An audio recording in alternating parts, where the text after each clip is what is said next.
Olá e obrigada por assistir ao seminário sobre hermenêutica bíblica. Estamos na metade do nosso seminário e é uma honra ter você conosco. Unindo-se a mim agora está o Dr. Frank Hazel, diretor associado do Instituto de Investigação Bíblica. Dr. Hazel, o que vamos ver nesta aula? Obteremos uma pequena introdução sobre os passos que nos levam a uma compreensão adequada e apropriada do texto bíblico e dos temas bíblicos. E isso será demonstrado com algumas ilustrações práticas e estudos de casos. Veremos alguns desafios modernos nesse processo de interpretação bíblica, porque muitas pessoas aceitam a Bíblia como ela é lida e não levam em consideração os princípios que são necessários para uma compreensão adequada do texto bíblico, como veremos. Então, chamamos isso de exegese, onde olhamos o que o texto realmente diz e como isso é informado, e o que pode ser útil nesse processo se quisermos realmente fazer justiça ao texto bíblico. E quem nos apresentará esse assunto? Este importante assunto é compartilhado pelo Dr. Eckhart Miller. O Dr. Eckhart Miller, quando escreveu este artigo, era diretor associado do Instituto de Pesquisa Bíblica da Associação Geral dos Adventistas do Sétimo Dia, em Silver Springs. Ele é um erudito talentoso do Novo Testamento e talvez um dos nossos melhores especialistas no livro de Apocalipse, o último livro da Bíblia. Ele viveu por muitos anos na Europa e também nos Estados Unidos, e presidiu o Comitê de Pesquisa Bíblica da Divisão Intereuropeia por muitos anos. E ele é um especialista e um excelente estudioso da Bíblia, teologia bíblica e estudioso do Novo Testamento. E traz consigo uma rica experiência de interpretação e ensino sobre como interpretar a Bíblia.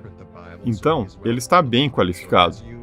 Assim, ao ouvi-lo, você poderá obter algumas explicações valiosas sobre os processos e etapas que são necessários para compreender adequada e apropriadamente o significado do texto bíblico.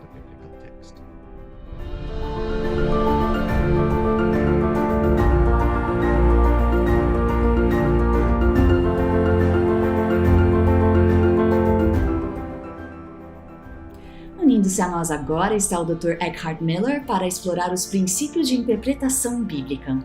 Dr. Miller, tendo aceitado a Bíblia como palavra de autoridade e inspirada por Deus, a pergunta é: como interpretamos as Escrituras e a utilizamos quando surgem novas questões que exigem uma resposta baseada na fé? Veja, acho que o que tenho visto ao longo dos anos na Igreja Adventista, com os membros da igreja, mas também com os líderes da igreja e assim por diante, estamos muito concentrados no texto bíblico, o que é bom, mas existem questões que não podemos resolver apenas com o texto bíblico, ou pelo menos não diretamente. Portanto, normalmente há um ditado que diz: dê-me um texto bíblico e estou bem. Mas enfrentamos problemas em que você não tem texto, não há um único texto. E alguns desses problemas são antigos, na verdade. E alguns deles são problemas mais recentes. Portanto, dê-me um texto que diga: não fumeis. Não existe nenhum texto como esse nas Escrituras. Ou não use drogas. Não há nada assim nas Escrituras. Portanto, a questão é como lidamos com essas questões e como devemos lidar com isso. Existem diferentes abordagens que as pessoas adotam em relação a essas questões, e são muitas. O que estou sugerindo neste artigo, e isso não é nenhuma novidade, acho que está apenas um pouco mais claro, é que temos que distinguir entre estudos de passagens bíblicas. Portanto, temos uma passagem bíblica de textos bíblicos. Queremos entender isso, certo? Vamos lá. E chamamos isso de exegese. Você tem o texto bíblico, você faz a exegese, você usa princípios para interpretar esse texto. Você pode ir um pouco mais longe e perguntar: quais são os temas dessa passagem? Chamamos isso de teologia, ou temas teológicos que estão contidos nesta passagem. E então, como aplicamos o texto a nós hoje? Por exemplo, se você tem um sermão baseado em um texto e tem pregadores, ou seja, pastores que amam pregar sobre textos bíblicos, outros não falam muito sobre texto, eles usam tópicos. Sim, mas se você tem um texto bíblico, agora você usa certos princípios para tentar entender o texto. Por que precisamos entender o texto? Em primeiro lugar, se você me enviou uma carta, eu lerei a carta e, quando receber a carta, vou interpretar automaticamente. Vou me perguntar, o que Larissa quer me dizer? Posso entender o texto ou posso entendê-lo mal, dependendo de vários fatores. Se eu tiver uma conversa com alguém, vocês podem facilmente interpretá-la mal, mas interpretamos automaticamente. Fazemos isso também com as Escrituras. Entretanto, se você não está ciente disso, você pode seguir um caminho que é uma injustiça para com as Escrituras. Em outras palavras, estamos lendo nossas ideias nas Escrituras. Sabe? Temos certos problemas com as Escrituras, certas barreiras das quais precisamos estar cientes. Por exemplo, existe a barreira do idioma. As línguas bíblicas não são nossas línguas. Em primeiro lugar, você tem uma língua estrangeira. Agora, em segundo lugar, mesmo se você tivesse uma linguagem moderna e ela tivesse várias centenas de anos, seria problemático, porque as línguas são dinâmicas. Elas mudam constantemente e isso ocorre também no inglês. Se você ler a King James Version, notará que há expressões que não usaríamos mais. Na verdade, mal poderíamos entendê-las. Na King James Version, a carne pode ser comida. Não é necessariamente carne. Sim, e há outras coisas. Portanto, este é o problema da linguagem. A linguagem estrangeira, o problema da mudança do idioma. Temos o problema da cultura. As pessoas vivem em um determinado ambiente, em determinada cultura, elas têm certas convenções, certas maneiras de fazer as coisas e assim por diante. Então, quando se trata de falar, elas usam paráfrases e todo tipo de coisas, o que torna mais difícil entender as imagens que as outras linguagens não usam. Pertencemos à nossa própria cultura, e este talvez seja um dos maiores problemas que enfrentamos. Pensar que não temos cultura, não temos antecedentes. Podemos ler a Bíblia como ela é, mas isso não funciona, pois somos muito influenciados pelas coisas que nos cercam. Certo, agora, por outro lado, você pode dizer, não quero estudar um texto bíblico, uma passagem, mas estou interessado, por exemplo, no que o Evangelho de Mateus diz sobre Jesus, ou eu estou interessado no que o livro de Êxodo nos diz sobre a aliança, e assim por diante. Portanto, seria um tópico. Você está procurando por um tópico. Agora você não tem apenas à sua frente uma peça que pode facilmente ler, mas que está em todo lugar. É isso. Os exemplos que usei são restritos agora ao livro bíblico. Eu poderia ir mais longe, dizendo que posso analisar um autor inteiro. Por exemplo, eu pego João e tudo o que João escreveu, ou Paulo, e quero ver o que Paulo diz sobre justificação pela fé, ou sobre santificação, ou qualquer outra coisa. Então, essa seria uma abordagem tópica, ou uma abordagem teológica.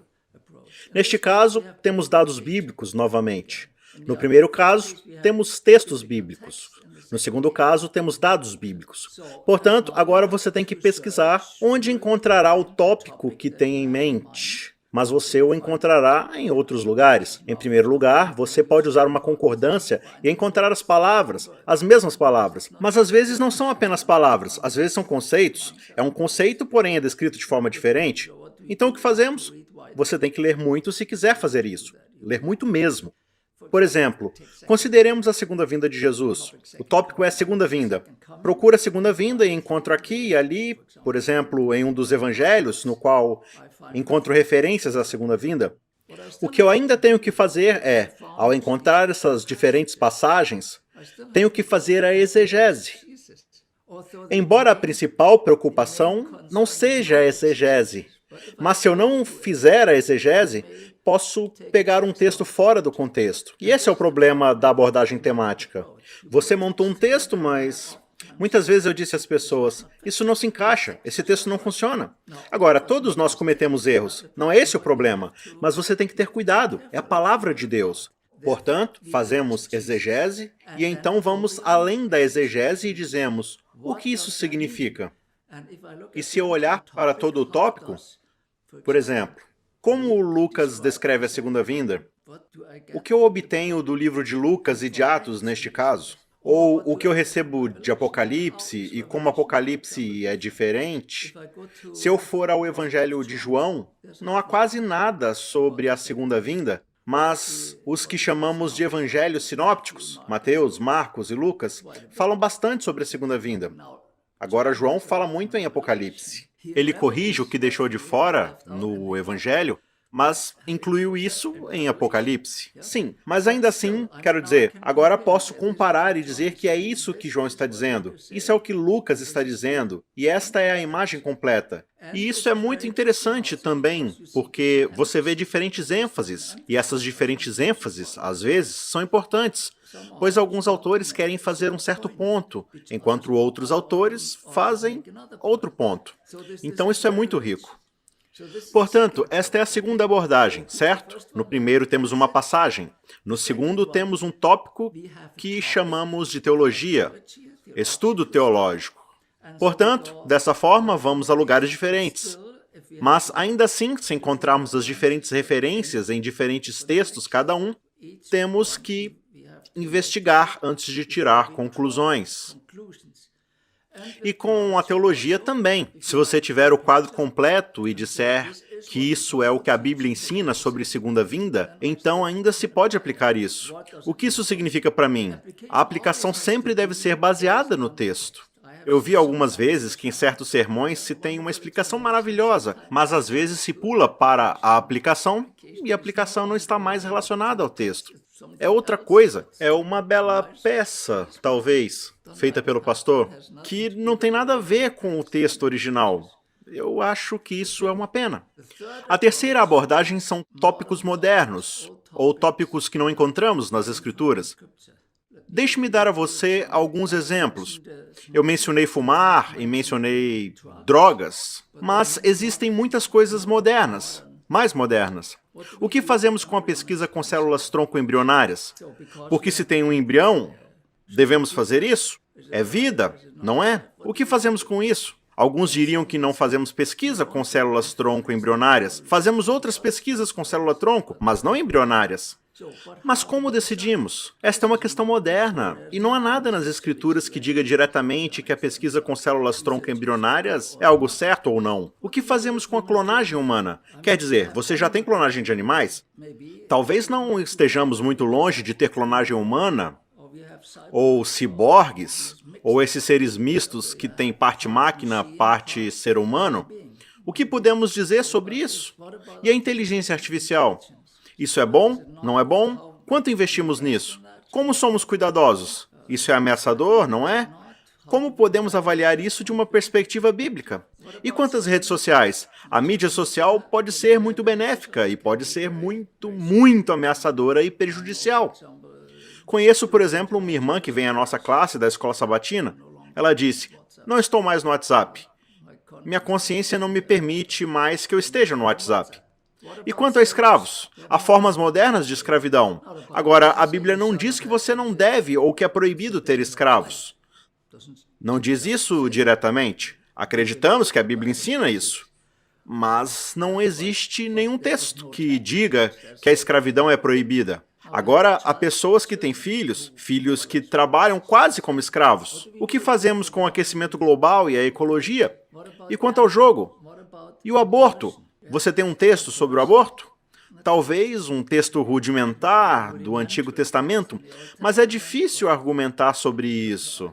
E quanto ao transgenerismo? O que recebemos recentemente em nosso pedido do Comitê de Ética para pensar sobre bandeiras nas igrejas?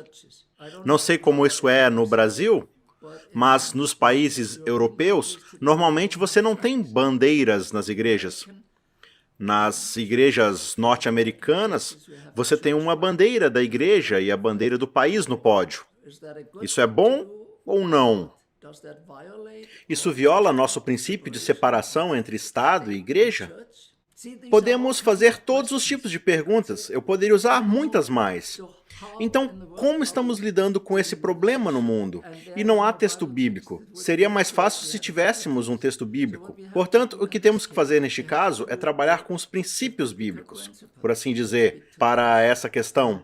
Isso é melhor quando feito em um grupo, juntos, onde temos mais pessoas que podem dar sugestões e dizer que este princípio pode ser aplicado e este princípio pode ser aplicado em determinado caso. Caso se encontre um princípio, novamente, é feita a exegese e a teologia. Neste caso, o ponto central está na aplicação. O que fazemos agora com isso? Algumas dessas questões são urgentes, algumas delas não são tão urgentes, mas temos muitos desses problemas para tratar. Usamos as Escrituras para todas elas. Deus nos guia, é isso que estou afirmando neste artigo. Deus nos guia até mesmo nessas coisas com as Escrituras, mas não é um texto bíblico em si. Infelizmente, as pessoas podem cometer certos erros ao abordar a Bíblia. É o que chamamos de falácias. E quais são alguns destes erros e como podemos evitá-los? Há muitos tipos diferentes de falácias. Se você ler as Escrituras, você pode encontrar falácias até nas Escrituras. E neste capítulo eu uso a história de João 7, onde os fariseus estão debatendo sobre quem é Jesus. E lá está Nicodemos. Eles se opõem a Jesus e não acreditam que Jesus é o Messias. Eles não aceitam. Há controvérsias e Nicodemos tenta resolvê-las. Se você ler a passagem, e está em João 7, 45 a 52, você perceberá o que está errado. A questão é que Jesus está vindo aqui, primeira vinda. E as perguntas são, quem é ele? Como você descobre quem ele é? Os judeus esperam que Jesus, o Messias, venha? Como você descobre se Jesus é o Messias ou não? Você vai às Escrituras, e elas fazem isso. O problema é que tanto aqueles que aceitam Jesus como aqueles que o rejeitam têm as mesmas Escrituras. E eles acreditam. Ambos os grupos acreditam que esta é a palavra de Deus. O problema é que eles chegam a diferentes conclusões. Então perguntamos, como eles podem chegar a conclusões diferentes? Veja, diríamos, por exemplo, os servos que não prenderam Jesus nessa história estavam certos e os fariseus errados. Sim, mas se eles estavam errados e tinham a interpretação errada, esta interpretação errada foi desastrosa. Por quê? Porque no fim, eles matariam Jesus. Em outras palavras, a interpretação bíblica é importante, é muito importante. E este é o caso mais trágico, mas todos os mártires que morreram ao longo dos séculos, ou a maioria dos mártires que morreu ao longo dos séculos, provavelmente tenha morrido por causa de uma interpretação errada das Escrituras. E, portanto, a questão é muito importante. Certo, então quais são as falácias? O primeiro problema é que os fariseus têm um preconceito. Eles têm ideias preconcebidas. Para eles, Jesus não pode ser o Messias. E se Jesus não pode ser o Messias, nenhum texto da Bíblia os ajudará, pois eles decidiram que Jesus não pode ser o Messias. Como quando dizem, pode vir alguma coisa boa de Nazaré? Sim, isso também é encontrado naquela passagem, um pouco mais adiante. Então eles vêm com a interpretação errada, pois Jesus não pode ser o Messias. Quando todos aqueles soldados ou servos que deveriam prendê-lo chegam, eles perguntam, por que vocês não o trouxeram? Eles dizem, ninguém jamais falou da maneira como esse homem fala. Eles simplesmente não podiam fazer isso. Mas os fariseus ignoraram a explicação dos oficiais que não prenderam Jesus e eles dizem, vocês também foram enganados? Então os líderes deveriam ter mostrado nas Escrituras que Jesus não é o Messias, mas eles não fizeram isso. Eles apelaram para a autoridade humana. Em vez de usar as Escrituras, o que eles disseram foi algo do tipo, temos autoridade para decidir, vocês são apenas servos ou soldados, ou o que quer que seja, e deveriam prendê-lo. Mas nós temos autoridade e, com base em nossa autoridade, determinamos que Jesus não é o Messias. Certo. Então, a primeira falácia foi um preconceito. A segunda falácia aqui apela mais para a autoridade humana. Eles dizem que, na verdade, nenhum dos governantes ou fariseus creu nele, não é? Certo. Então apelaram para a autoridade. Agora, isso é algo que você pode ver ao longo da história da igreja. Se você verificar a questão da reforma, pré-reforma e os conselhos da igreja, pessoas como Hus foram queimadas e outras simplesmente fugiram. A questão era autoridade. Temos autoridade. Ellen White disse, deixe-me ler isso aqui brevemente. Deus nos deu sua palavra para que pudéssemos familiarizar-nos com os seus ensinos e saber, por nós mesmos, o que ele de nós requer. Não basta termos boas intenções, não basta fazermos o que se julga ser direito ou o que o ministro diz ser correto. A salvação de nossa alma está em jogo e devemos examinar as Escrituras por nós mesmos. E então ela diz em outro lugar, foi-me mostrado que o julgamento de nenhum homem devia render-se ao julgamento de outro. Portanto, isso não significa que não devemos falar um com o outro. Muito pelo contrário, devemos ouvir uns aos outros.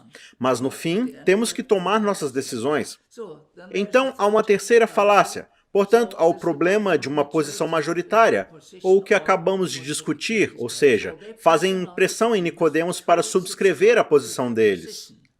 Você verá o preconceito novamente, porque Nicodemos defende Jesus. Disseram então, você também é da Galileia? Vê o problema aqui? E o que ocorre aqui é que há um termo em latim, um termo que em teologia chamamos de um argumento ad hominem. Portanto, um argumento ad hominem não é um argumento sobre o assunto, mas sobre a pessoa. Você vê isso também na política, infelizmente? Você não está falando sobre o assunto que está sobre a mesa. Você apenas tentou encontrar defeitos na vida da outra pessoa e tentou desacreditá-la. E quando chega o pior argumento ad hominem é a perseguição e o martírio. Então você tem uma quarta questão aqui nesta passagem. É interessante você encontrar. Eu encontrei 5 questões, e isso é o que chamamos de argumento do silêncio. Um argumento do silêncio é quando se argumenta não sobre o que o texto diz, mas sobre o que o texto não diz. Agora, em alguns casos, não temos outra opção, mas é preciso ser extremamente cuidadoso. Não se pode basear um caso no que não é dito. Deve-se basear um caso no que é dito. E isso acontece aqui também. Os fariseus afirmam, da Galileia não surge profeta. Não existe texto bíblico. E, por falar nisso, eles estão errados. Eles podem basear isso no texto em Miqueias 5:2, que diz que o Messias precisa nascer em Belém, mas não há nada na Bíblia que diga que o Messias não teria vindo de Belém e Nazaré. Como eles não sabem disso, então é um argumento do silêncio. Isso acontece muitas vezes ao interpretar-se as Escrituras. Você baseia seu argumento no que não está nas Escrituras, ao invés de basear no que está nas Escrituras. Alguém escreve, neste caso, eles enviaram Nicodemos às Escrituras. Os fariseus enviaram Nicodemos às Escrituras para descobrir não tanto o que as Escrituras diziam, mas o que eles achavam que o texto não dizia. Sim? Então aí está o problema. E o último aqui nesta passagem, porém há muitos mais. Eu poderia dizer que é a falha em compreender a complexidade da verdade. A verdade às vezes é mais complexa do que pensamos. A verdade pode ser simples, mas também pode ser complexa. Há muitas coisas que não podemos entender como cristãos. Você entende Deus completamente? Eu não. Deus é Deus e nós somos humanos. Entendemos que Deus existe e como um Deus triuno? Não entendo isso. Quer dizer, matematicamente, não entendo isso. Eu posso aceitar isso. Portanto, no caso de Jesus, Jesus não era apenas galileu, ele nasceu na Judéia e veio da Galileia. Portanto, não foi apenas a Galileia, foi mais complicado. Além disso, ele não era apenas o filho de Davi. Ele era, mas ele também era o Senhor de Davi, dizem as Escrituras. Ele era o Filho do Altíssimo e era totalmente humano e totalmente divino. Assim, até mesmo os crentes e as profecias messiânicas foram surpreendidos quando tiveram que lidar com esse fenômeno de quem é Jesus. Isso significa que Deus sempre é bom em surpreender, mesmo quando ele cumpre suas promessas. Portanto, precisamos ter cuidado. Esta é a seção sobre falácias. Como eu disse, existem mais falácias. Existem falácias lógicas, existem falácias históricas e assim por diante. Havia falácias gramaticais de todos os tipos lá. E livros cheios de falácias. Algumas eram pequenas, Mas essas são falácias muito sérias, porque neste caso não é apenas algo menor em que você interpretou mal uma palavra ou texto, ou não aceitou Jesus como Senhor e o crucificou. A questão é que precisamos estar sempre cientes de que há mais do que vemos à primeira vista. E isso requer alguma humildade. Quando temos um texto bíblico ou uma passagem bíblica que queremos compreender nos seus próprios termos, usamos certos passos chamados passos exegéticos. O que é isso e o que devemos saber sobre eles? Em primeiro lugar, se você tem uma passagem e tenta estudá-la e entendê-la, não apenas leia, mas se aprofunde um pouco mais. Então o que você faz? Antes de qualquer coisa, você precisa de tempo. Se você tiver 2 segundos, não adianta. Você tem que investir nisso. Porém, quanto mais você investe, melhor é o resultado. O segundo passo seria acreditarmos que o Espírito Santo deve nos guiar. E, para que isso aconteça, precisamos orar. Isso é muito simples, mas levamos tempo. Isso parece simples, mas pode ser complicado com tudo o que temos em nossa mesa. Você reserva um tempo, você se volta para Deus em oração, então vem o passo número 3. Você lê o texto. E você lê o texto. E você lê o texto. Se escrevo um artigo sobre uma passagem e um livro bíblico, estou lendo novamente o livro bíblico, mesmo que eu tenha lido 100 vezes e leia a passagem repetidamente. O que ajuda ainda mais é tentar memorizá-lo. Fiz isso com o livro bíblico. Se você memorizar isso, é incrível como o texto ganha vida e como você vê coisas no texto que nunca viu antes. Quando eu dou um curso que tem a ver com exegese, por exemplo, em Apocalipse, os alunos têm que ler o livro. Eu dou tempo a eles para lerem devagar, e então eles têm que ler o livro em uma aula. E se eles sabem grego, devem ler também em grego. Isso é muito importante. Leia não apenas uma vez, leia de novo e de novo. Agora, o quarto passo tem mais a ver com os estudiosos, mas até os membros da igreja percebem que você pode olhar para uma tradução, olhar para outra tradução e ver que há um pouco mais em uma do que na outra. Não sei se você viu isso. Às vezes é o caso. Se você tem uma tradução que é bastante literal, e não literal rígida, mas tentando ser o mais precisa possível, se você comparar 2 desses tipos, notará diferenças. Elas também são Bíblias ampliadas. Se você ler uma Bíblia ampliada e compará-la com outra, perceberá que os autores da Bíblia ampliada inseriram todo tipo de explicação no texto. Portanto, um texto de 3 linhas, de repente passa a ter 8 linhas. Talvez você não possa comparar essas duas, mas se você tiver 2 traduções literais, mais ou menos literais, e compará-las, verá as diferenças. E essas diferenças, em alguns casos, são diferenças nos manuscritos. Você tem diferentes manuscritos gregos. Portanto, existem diferenças que você tem para o Novo Testamento. Milhares de manuscritos, 99% dos casos que não fazem uma diferença teológica, mas existe um. Dou-lhe brevemente um exemplo para que você entenda o que estou falando. Então aí está o filho pródigo. Finalmente ele acaba de desperdiçar todo o dinheiro dele com os porcos. Há um manuscrito desse texto que diz que ele queria se satisfazer com a comida dos porcos. E o outro manuscrito diz que queria encher o estômago. E a terceira leitura diz que ele queria se satisfazer e encher o estômago. Teologicamente não é uma diferença, mas para nós, um desses manuscritos deve ser o preferido. Eu diria que está aqui o número 4. Encontre as melhores leituras possíveis. Existem certos princípios para fazer isso. Há diferentes Bíblias gregas que mostram quais são as leituras. Isso talvez não seja tão importante para as pessoas que não leem a língua, mas é muito importante que você reconheça que, se às vezes há diferenças nas traduções literais, esse pode ser o problema. Ou seja, quando você tem manuscritos diferentes. Existem manuscritos mais antigos, novos manuscritos e assim por diante. Quinta questão, se você entende, se você consegue ler o idioma, traduza você mesmo o texto. Se não, use boas traduções se quiser estudar. Quero dizer que você pode ter traduções que são paráfrases, mas apenas no seu tempo devocional. Se você realmente quer entender o texto, Muitas vezes há várias interpretações neles. Então você pode usar outro. Agora chegamos ao contexto, e isso é o mais importante. Investigamos o contexto. Existem dois contextos. Um é o contexto histórico e o outro é o contexto literário. O contexto histórico é a época em que o livro foi escrito. Tem a ver com os costumes. Que comida eles tinham? Qual era a situação política? Tudo isso não é tão acessível como o contexto literário, mas muitas vezes é. Quer dizer, momentaneamente, na escola sabatina, estudamos o livro de Isaías. Você encontra o contexto histórico em Isaías e pode ir até o livro de Crônicas, e encontra mais em Crônicas, assim como em outros livros daquela época.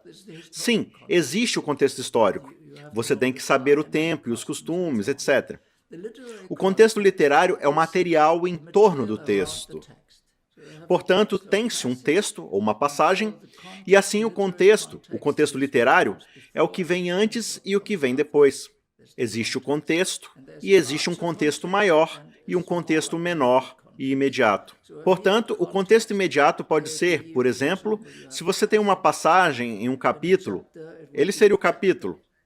O contexto maior seria o livro inteiro, e o contexto maior seria a Bíblia inteira. Se você não for cuidadoso com o contexto, você pode entendê-lo completamente errado. E hoje, diríamos que até o significado das palavras é determinado mais pelo contexto do que pelo léxico. Isso também ocorre em nossa língua. Não sei muito em português ou espanhol, mas conheço minhas línguas, alemão e inglês.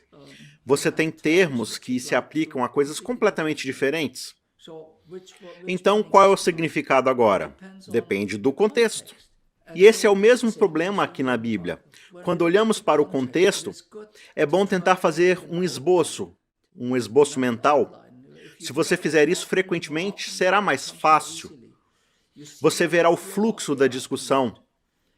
Em alguns casos, você precisa se perguntar onde começa uma passagem e onde termina a passagem, por exemplo, em Apocalipse, porque se você tem uma série e você tem outra série, elas estão travadas juntas ou são paralelas?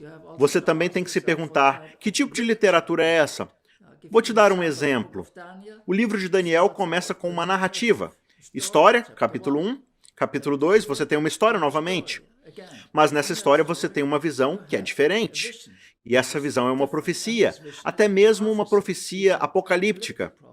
Então você continua, o capítulo 3 é uma narrativa. Novamente o capítulo 4 é narrativo, mas no capítulo 4 você tem Nabucodonosor e Daniel tem que dizer a Nabucodonosor que ele viverá entre os animais por 7 anos. Aqui você tem uma profecia, mas esta é a chamada profecia clássica e profecia moderna apocalíptica.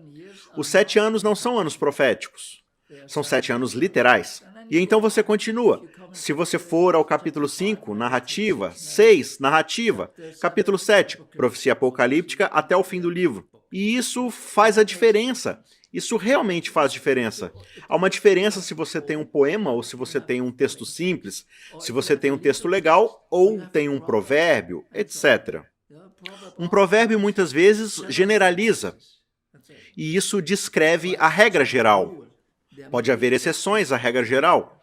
E esta é a parte mais importante da interpretação das Escrituras, o contexto. O contexto menor, o maior e assim por diante. Agora, depois que isso é feito, vem outro, e há muito mais a ser dito. Mas aí vem a etapa de análise do texto. Então você começa de fora e se move para dentro, para o centro, certo? Então você chega ao texto. Você lê o texto antes, você também lê o contexto. O que você faz?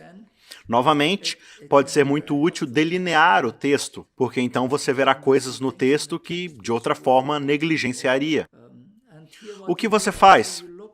Você também olha não apenas para as palavras e para o que essas palavras significam, mas também para unidades maiores, frases, sentenças, etc. Porque temos que ter em mente que, muitas vezes, a soma das partes é mais do que as partes individuais. É como na música. Você diz, certo, toca um A e isso é neutro.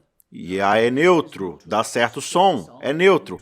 Agora, se eu tenho uma composição, uma sinfonia, esta é uma história completamente diferente. Se eu tenho uma peça de xadrez, também é uma história diferente. Portanto, você ainda tem as partes individuais, mas o todo maior é algo que pode ser completamente diferente da parte individual.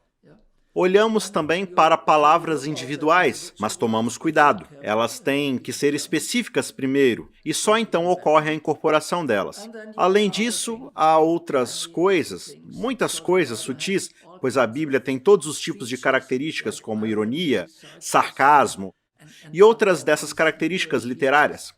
Às vezes há tipologia e outras coisas mais, e tudo isso é importante para a interpretação. Depois de fazer tudo isso, deve-se fazer a aplicação do texto. Então o texto é analisado e você pergunta ao texto. Você se pergunta, o que o texto significa para nós hoje? Então podemos personalizar isso. O que significa? Como Deus fala comigo? Então aquele texto, quero dizer, em uma situação diferente, se você ler Amós, você terá que se transportar para o século 8, pois não é você, não sou eu, é Amós, mas os princípios ainda podem se aplicar a mim. O que você vê lá, por exemplo, é apostasia acontecendo e outras questões de injustiça social. Portanto, temas que ainda podem ser aplicados a nós hoje. Esses são princípios de interpretação.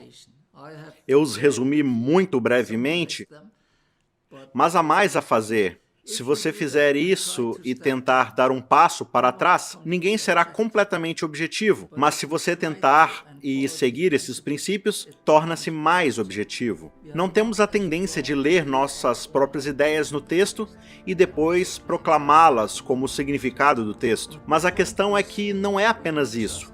A questão é realmente entender a palavra de Deus, aprendê-la mais profundamente. Para mim, é sempre incrível. Mesmo que eu tenha estudado os textos com frequência, gosto disso porque sempre há mais. E não é só isso, mas há mais. Não é apenas curiosidade, mas a questão é conhecer a Deus e conhecer Jesus. E é isso que acontece quando reservamos tempo para as Escrituras.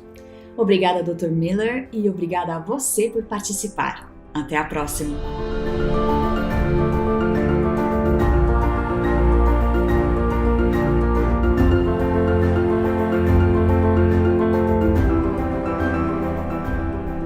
Para um estudo mais aprofundado deste assunto, adquira agora o livro Biblical Hermeneutics: An Adventist Approach no site www.adventistbiblicalresearch.org.